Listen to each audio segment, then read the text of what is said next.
Brought to you by Prescient Investment Management. Informed by science. Guided by insight. Prescient Investment Management is an authorized FSP. Hi Warren and the Honest Money team. This is Diatile. Thank you for a fantastic show. My question is around ETFs that pay out dividends versus ETFs that reinvest the dividends. Can you please discuss the pros and the cons of each? If faced between two ETFs, let's take the MIC World Distributing or the MIC World Accumulating, which one is better? And should the decision of which one you select be influenced by perhaps your age? Is it suitable for youngsters or more suitable for retired / non-salaried people who want a regular income? Thank you. Thanks, Tiatile. It's a really great question. You know, a lot of people will ignore that subtlety between choosing an exchange-traded fund that pays out dividends and an exchange-traded fund that doesn't. And you know, for explanation, when you're looking, especially globally, it's not really applicable in South Africa. Whether you're choosing unit trusts or exchange-traded funds, there are often two classes, and the one class is called an accumulating class, and the other is called a distributing class. And an accumulating class will, the difference is simply that accumulating funds will not pay out any form of dividend. The dividend income will be retained in the fund itself and reinvested for the benefit of the unit holders. Whereas a distributing class will ensure that any income that's generated by the exchange-traded fund or by the unit trust will pay out that income to unit holders.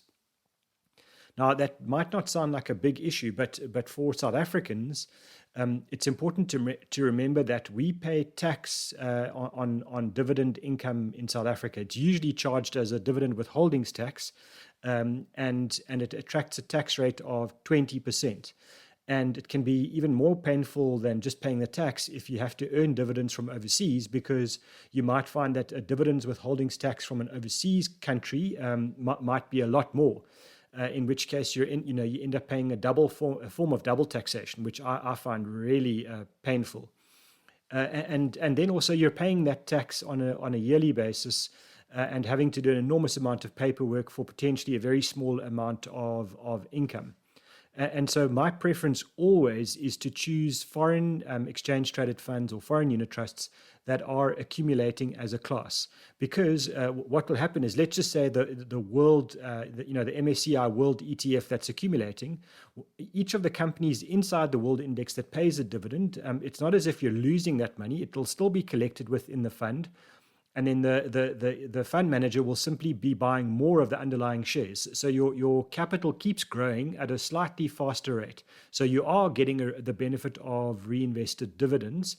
And I think when you're making an investment in shares, whether it be a share direct or a share in an ETF or in a unit trust, you really need to have a long-term focus on buying that and holding that share. And most importantly, when you get dividends, reinvest those dividends so that the money keeps making money babies.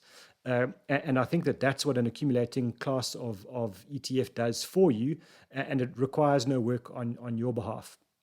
So I don't think there's really a difference in the type of investor in South Africa that chooses those funds.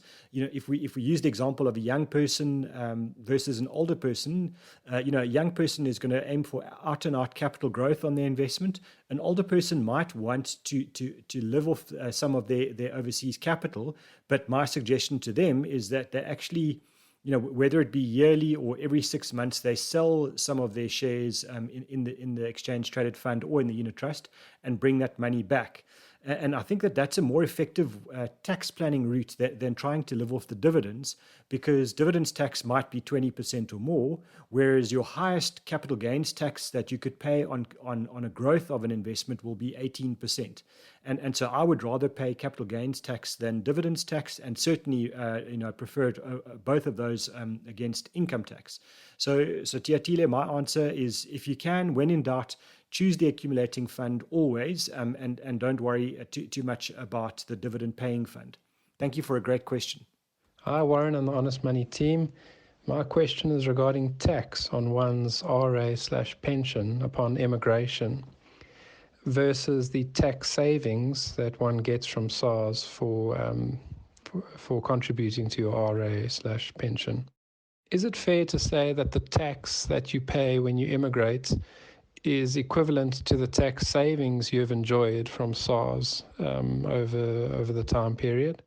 Or is the tax on immigration greater than the savings you've enjoyed from SARS for contributing to the Regulation 28 products? Or is the reverse true? Do you actually save more by contributing to pension/RA?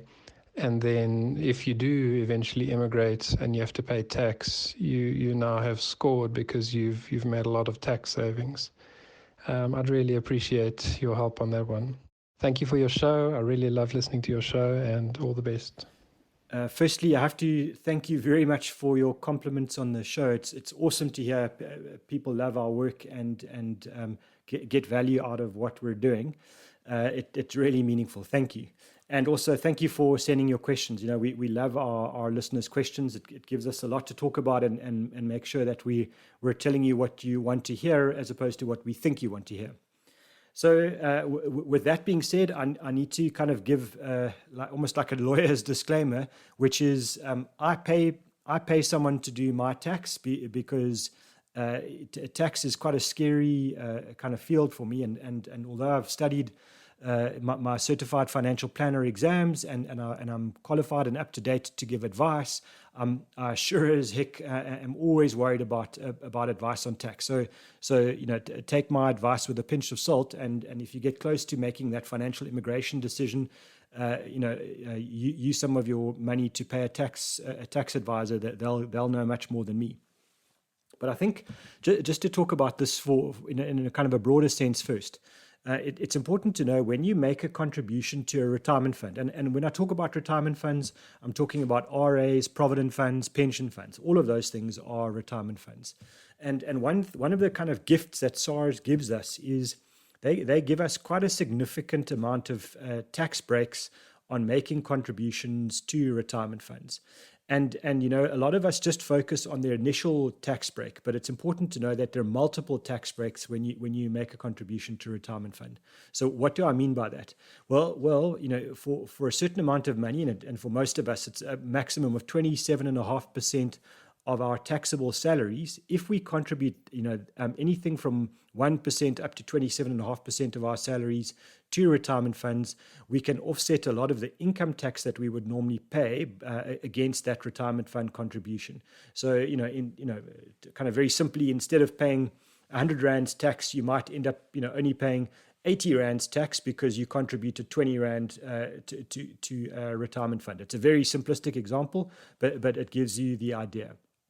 And I think that that's the thing that a lot of us focus on when we look at these tax breaks from SARS. But the other thing, which is really pertinent to your question, is that when we invest money in a retirement fund, all of the growth inside that retirement fund is completely tax-free. So if you invest in a retirement fund that's got an allocation to cash, to bonds, to property companies, and to shares, important to note that all the income that retirement fund is generating, whether it's rent or interest or anything like that, which would normally be taxable, all of that income is tax-free. And dividends from the shares that you own would also be tax-free. And then any capital growth that's made within the retirement fund is also free of capital gains tax. And that's a really important point because, you know, to your question, if you then decide one day to financially immigrate and you've got to pay, your kind of penalty to exit your retirement funds, is it worthwhile or not? Is it worth contributing to those retirement funds? Are the tax breaks worthwhile? The answer is unfortunately not straightforward.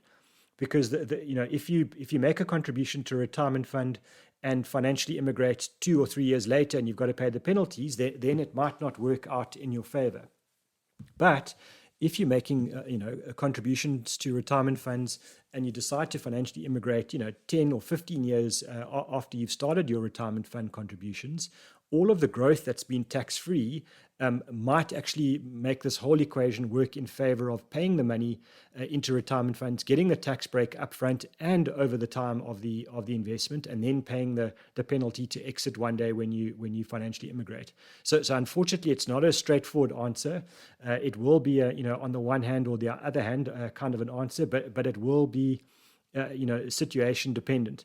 And I always think, this financial immigration story, it is hugely complex. SARS makes it really, kind of as clear as mud.